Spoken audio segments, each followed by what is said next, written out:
Well, good afternoon, everyone. Certainly a day and a news conference that no one wants to be at. A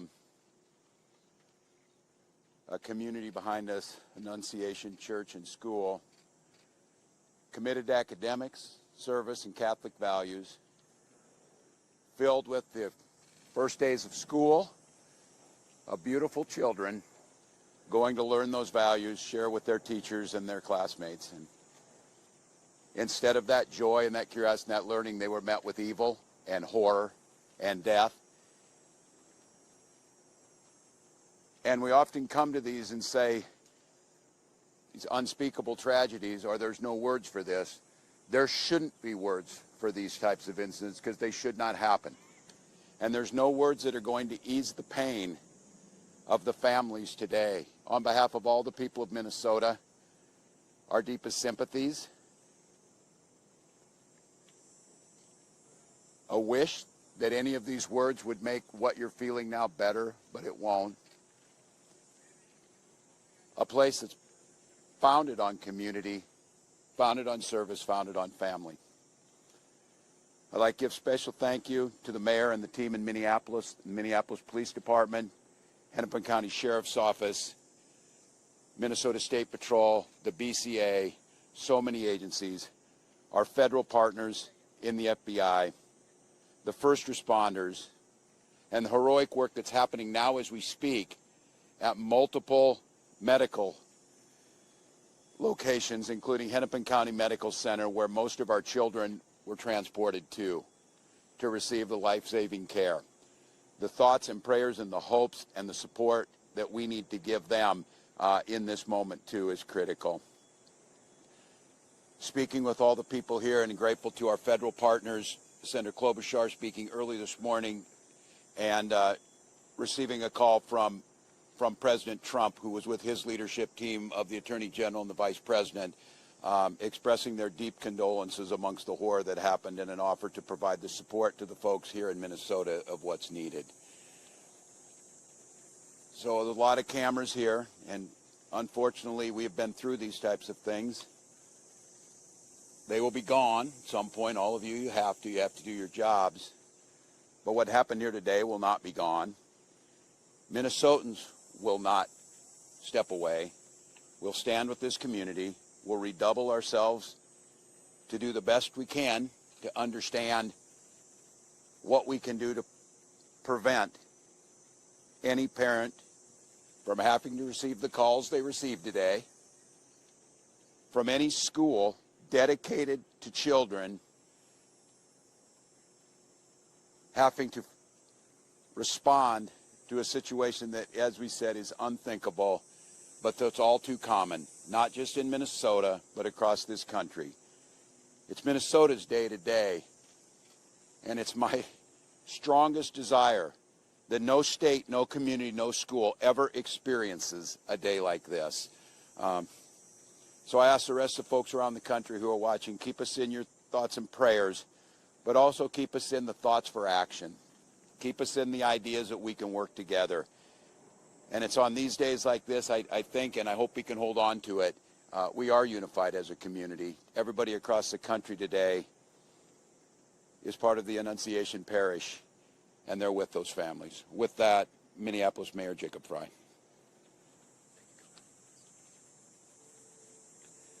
Thank you, Governor. Throughout the morning, we have seen this extraordinary Minneapolis family step up in thousands of different ways. People with strength, resilience, compassion, and love for the families that have been forever impacted by this heinous act. We want to make sure that we're doing everything possible for them right now, and I want to give a special thank you, and we are so grateful to all of the faculty and the teachers at Annunciation. The way that they acted during severe threat and danger was nothing short of heroic. This is a tragic and horrible event that should never occur, and it would have been all the more tragic and horrible had they not stepped in, at times perhaps put themselves in danger to protect others. As horrible as this has been, it could have been far worse. I'm grateful for our law enforcement partners, our police officers in the Minneapolis Police Department and other law enforcement agencies well beyond that step up, that answered the call to make sure that they were running towards danger when so many of the rest of us would have run in the other direction. Thank you. We are so appreciative of your service. To Principal DeBoer and your whole team, the ethic that you have showed, the love that you've shown, it's flat out incredible. And at the same time, look, we need to be doing more than talking. It can't just be words. There needs to be action. And when we have seen school shooting after school shooting, when we have seen churches get shot up by horrible actors, I think the impetus has to be on all of us as leaders to do a whole lot more, to recognize that we've got more guns in this country than we have people. And it's on all of us to recognize the truth and the reality that we can't just say that this shouldn't happen again and then allow it to happen again and again beyond that. It's on all of us. And I have heard about a whole lot of hate that's being directed at our trans community. Anybody who is using this as an opportunity to villainize our trans community or any other community out there has lost their sense of common humanity. We should not be operating out of a place of hate for anyone. We should be operating from a place of love for our kids. Kids died today. This needs to be about them. This needs to be wrapping our arms around these families with every bit of love that we can possibly show. And I know that our Minneapolis family and well beyond is prepared to do exactly that. And so my message to everyone out there is, again, these families are experiencing some acute pain right now. But don't just think of these as somebody else's kids. Think of your own. Let's make sure that we're acting now to not just say it's never happening again, but ensure it doesn't. Our chief of police, who's been working tirelessly throughout the day, along with, again, a number of different law enforcement agencies, investigators, federal partners, state partners. Thank you, Senator Klobuchar, for being here. Been working tirelessly, and I'd like to invite him up to give some more of the details that have come up. Chief. My name is Brian O'Hara, B-R-I-A-N, O''H-A-R-A. I am the Minneapolis Police Chief. Good afternoon, and thank you all for your patience as we continue to gather the facts in this investigation into this truly unthinkable tragedy that happened here earlier today. I want to make sure that we are providing the most accurate information possible, particularly as we speak around our victims. At this point, we know we have a total of 19 victims from this tragedy. 2 were young children, ages 8 and 10, that were sitting in the pews at Mass when they were shot and killed. They were pronounced deceased on the scene. There were another 14 children between the ages of 6 and 15 that were injured by gunfire. There were also 3 adults in their 80s that were parishioners here attending Mass that were also shot in this incident. The families of all of the children that have been affected have been notified. The coward that shot these victims took his own life in the rear of the church. That coward has been identified as 23-year-old Robin Westman, no prior criminal history. As to the weapons used to perpetrate this horrific attack, there was a rifle, a shotgun, and a pistol. All 3 had been lawfully purchased by the shooter. At this stage, we believe that the shooter had acted alone. There is no indication of other suspects directly involved in carrying out this attack. Our investigators are working with other agencies in the process of executing 4 search warrants. One is for the church itself, where this crime occurred. The other 3 are residences nearby in the metro that are related to this shooter. Additional firearms are being recovered from those 3 residential locations as we speak. We are also aware of a manifesto that the shooter had timed to be released on YouTube. This manifesto appeared to show him at the scene and included some disturbing writings. That content has since been taken down with the assistance of the FBI, and it now remains under active review by our investigators. We know this community is reeling and is in pain.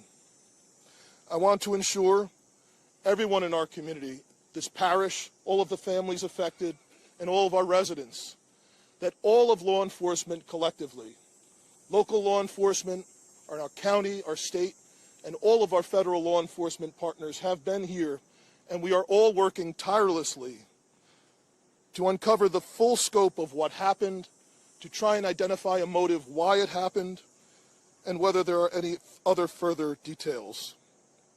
We will continue to share updates as the investigation progresses, and we remain committed to being as transparent as possible while protecting the integrity of this investigation. In a moment, I will take some questions that I am able to answer, but first I want to bring up the principal of Annunciation School, Matt Du Bois, as well as, after him, the Archbishop, our Archbishop Bernard Hebda. So, Principal.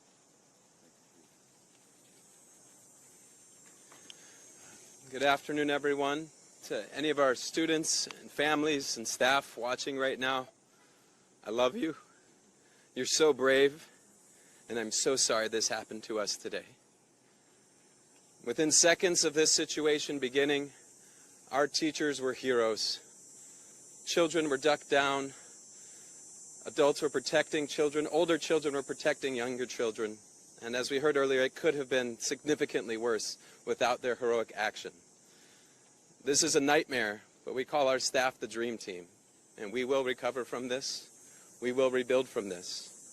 When we planned for this school year, we intentionally chose a theme from the prophet Jeremiah chapter 29, a future filled with hope. There's nothing about today that can fill us with hope. We, as a community, have a responsibility to make sure that no child, no parent, no teacher ever has to experience what we've experienced today, ever again. I need everybody to commit those words to your speech patterns, never again. We lost 2 angels today.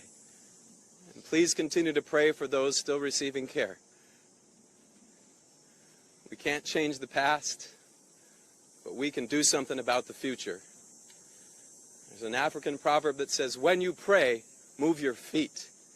So I beg you, I ask you to please pray, but don't stop with your words. Let's make a difference and support this community, these children, these families, these teachers. Never again can we let this happen. I love you, Annunciation family. We're with you, and we will be stronger when this is done. Archbishop Hebda will be coming next.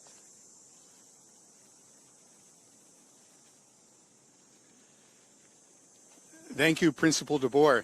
I'm so grateful that Mayor Fry and the Chief both mentioned how valiant you and your staff were. I'm so grateful to the pastor here at Annunciation, Father Dennis Zarin, for the deacon, Deacon Kevin Keneally. Also were heroic in this time.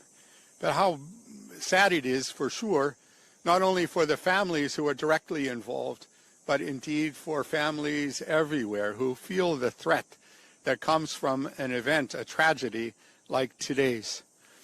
I would never want to correct a principal, but Principal DeBoer said it wasn't so clear where would be the source of hope. And brothers and sisters, we have to be men and women of hope. Already today, I've been receiving messages from all over our country promising prayers. And I think it's the prayers of the feet as well, Principal. That is, for me, is a source of hope, just as we see families stepping forward to help those who have been impacted by this terrible tragedy. Very grateful that Principal DeBoer spoke about prayer.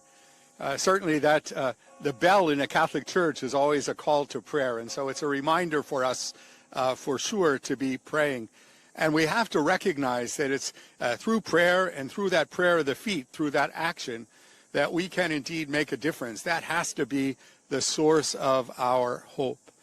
I was particularly pleased today to receive a message from Pope Leo. If you'd bear with me, I'd like to share that with you. It comes directly from Cardinal Pietro Parolin, who's the Secretary of State, and it reads like this. His Holiness Pope Leo XIV was profoundly saddened to learn of the loss of life and injuries following the shooting that took place at Annunciation Church in Minneapolis. And he sends his heartfelt condolences and the assurance of spiritual closeness to all those affected by this terrible tragedy, especially the families now grieving the loss of a child, while commending the souls of the deceased children to the love of Almighty God. His Holiness prays for the wounded as well as the first responders, medical personnel, and clergy who are caring for them and their loved ones. At this extremely difficult time, the Holy Father imparts to the Annunciation Catholic School community, the Archdiocese of St. Paul and Minneapolis, and the people of the greater Twin Cities metropolitan area, his apostolic blessing as a pledge of peace, fortitude, and consolation in the Lord Jesus.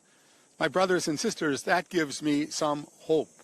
We know that the Holy Father, Pope Leo, did his hospital training right here in Minneapolis, so he knows our community, and he's been reminding anybody visiting from Minnesota that he spent some time here.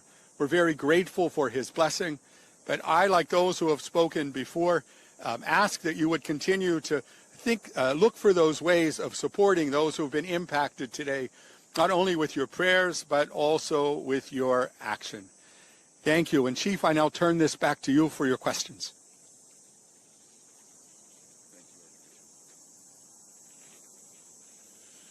Thank you, Archbishop. As I mentioned, obviously the investigation continues in its preliminary stages. I will take some questions now, and additionally, we will let you know when we can provide some updated information. How are the injured students doing? What are their conditions? The question from Matt was, how are the injured students doing? I believe all of them have their parents with them now, and they are all expected to survive. All of the remaining victims are expected to survive. There is a range of injuries, however. Chief, you said the weapons were acquired legally. Do we know when and where they were acquired? I can tell you they were purchased recently. Tell us anything more about a possible motive here? We've also heard reports that the suspected shooter's mother was employed here at some point. Can you confirm that as well? So the question was on a possible motive and a relationship to the church or to the school. I have no information to share on a motive other than saying again that there was some sort of manifesto that was timed to come out on YouTube. It's been taken down, and our investigators are going through that to try and develop a motive from that. Additionally, there are these 3 search warrants happening in residential locations, and we may very well